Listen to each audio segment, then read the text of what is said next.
Now with this question, when considering how to approach it, we're not really that familiar with 3D coordinates, but what we are familiar with that comes in 3D format is vectors. So what I've done right at the beginning is write my points A, B and C as position vectors. Part 1, calculate the length AB. AB is AO add OB. In other words, OB minus OA, which gives me that. The distance is -1 all squared. Didn't really bother with the minus because when I square it, it disappears. -3 all squared and -9 all squared, square rooted. AC is AO add OC. In other words, minus of OA add OC, which is that, and there's the distance or length. The angle BAC, we know about the dot product. When I dot AB dot AC, I do -1 times 1, add -3 times 1, add -9 times 5. The other way to do the dot product is magnitude of AB times magnitude of AC, which I've just found, times by cos of the angle between them. When I rearrange that and do shift cos to 3 sig figs, I get an angle of 171 degrees.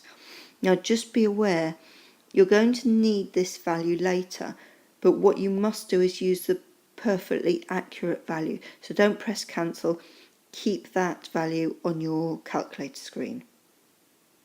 Part 2, show that they're perpendicular. These vectors are perpendicular if the dot product is 0.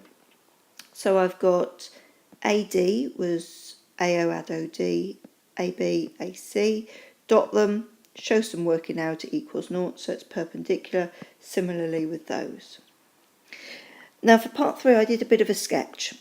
I'd just seen that AD was perpendicular to AB and AC. So AD is going perfectly upright compared to the other two. My angle between these two is 171 degrees. So I'm going to consider my volume. Area of the base, I'll have my base is this triangle. I've drawn a view of it here, 171 degrees in there. So my area of my base, or area of my triangle, half AB sine C, so half side, sine of the angle between them.